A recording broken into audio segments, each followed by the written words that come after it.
గౌడ, యాదవ, పద్మశాలి, ముదిరాజు, మున్నూరు కాపు కుల సంఘాలు పెట్టుకుంటే కుల సంఘాలకు బీఫామ్ ఇచ్చే అధికారం లేదు, మనం రాజ్యాధికారాన్ని సాధించే అధికారం లేదు.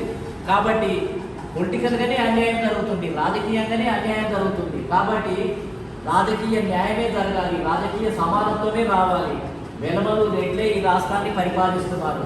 కాబట్టి దానికి వ్యతిరేకంగా రాజకీయం అనే పదజాలంతో, రాజ్యాధికారం అనే పదజాలంతో ప్రజలలోకి వెళ్ళి ప్రజల్ని రెచ్చగొట్టి వాళ్ళని ఏంటంటే మన పరిధిలోకి, మన ఫోల్డ్లోకి తీసుకురావాలని చెప్పి నిర్ణయించడం జరిగింది. మీకు ఒక ఉదాహరణ చెప్తాను. కేసీఆర్ గారు మొత్తం తెలంగాణ రాష్ట్ర సాధన ఉద్యమం చేసినప్పుడు ఆంధ్రోలు నిధులు, నీళ్లు, నియామకాలు, ముఖ్యమంత్రి పదవులు అన్ని వాళ్ళే కొల్లగొడుతున్నారు అని ఏ విధంగానైతే రెచ్చగొట్టడం జరిగిందో, ఇప్పుడు కూడా మనం ఏంటంటే ఇప్పుడు ఈ దశలో మనము మొత్తం ఏంటిది అంటే రెడ్డి, వెలమలే రెండు వర్గాలే ఈ రాష్ట్రాన్ని ఒక గుత్తాధిపత్యం కింద వాళ్ళే ఏకదాటిగా పరిపాలిస్తున్నారు.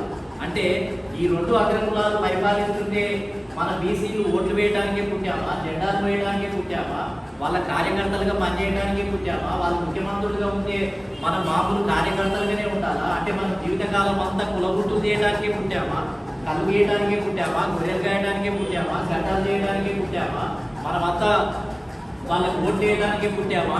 అది కనుక మనం ఆ రెండు కులాలే ఎల్లకాలం పరిపాలించాలా? మనం జీవితం అంతా రాజకీయ బానిసలమేనా?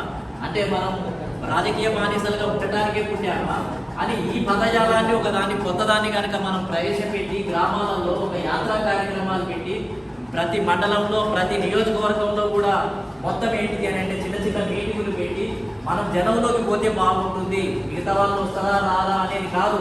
మన వెనకాల ఎంతమంది వస్తారు? ఇప్పుడు నా వెనకాల 10 మంది వస్తారా, 20 మంది వస్తారా? ఇక్కడ కూర్చున్న 20 మందిలో ఒక 5 మంది 10 మంది వస్తే వాళ్ళని ఎండబెట్టుకొని పోయి మొత్తం మండలంలో మీటింగ్లు పెట్టి ఈ రెడ్డి వెలమ రాజ్యం పోవాల్సినటువంటి అవసరం ఉంది. దాని స్థానంలో జనాభా ప్రాతిపదికన అన్ని కులాలకు, అన్ని వర్గాలకు రాజ్యాధికారం వచ్చే దిశగా కాశీరామ్ గారు ఏదైతే జనాభా ప్రకారం మరి అన్ని వర్గాలకు ఎమ్మెల్యే, ఎంపీ సీట్ల పంపిణీ జరగాలని చెప్పి చెప్పడం జరిగిందో, బాబాసాహెబ్ అంబేద్కర్ మరి పొలిటికల్ పవర్ మాస్టర్ కి అని ఏదైతే చెప్పడం జరిగిందో, ఈ రెండు అంశాలను బేస్ చేసుకొని మనం ప్రజలందరూ వెళ్ళి మనం గట్టిగా పనిచేసినట్లయితే 2028లో ఒక అవేర్నెస్ రావడానికి అవకాశం ఉంది.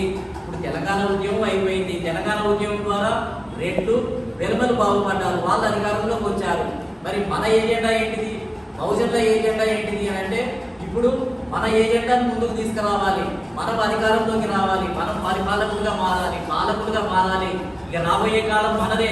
2028లో బహుజనులే గెలవబోతున్నారు, మనమే ఓట్లు వేసుకోబోతున్నాం, మన పార్టీ గెలవబోతుంది.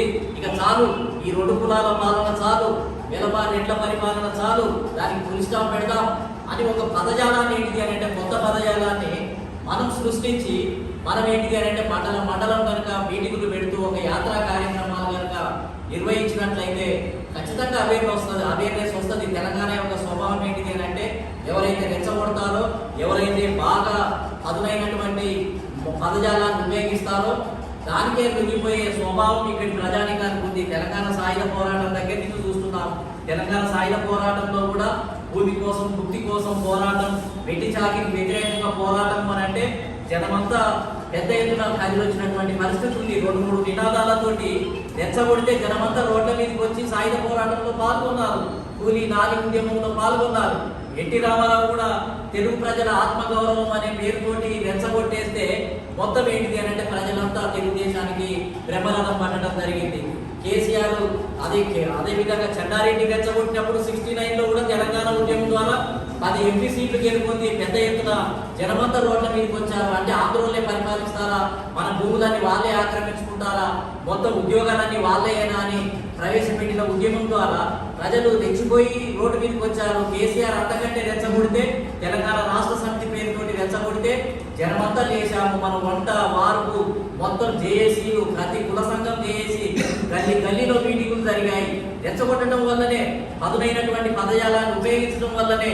కాబట్టి ఇప్పుడు మన ముందున్నటువంటిది ఏంటిది అని అంటే ఈ రెండు వర్గ తెలంగాణ పేరుతోటి 2 వర్గాలే పరిపాలిస్తాయా? జీవితకాలం అంతా వాళ్ళే ముఖ్యమంత్రులు ఉంటే మనమంతా ఓట్లు వేయడానికే పుట్టామా, జెండాలు వేయడానికే పుట్టామా, కుల వృత్తులు చేయడానికే పుట్టామా? ఎల్లకాలం మాలేలుగానే ఉండాలా, కూలీలుగానే ఉండాలా?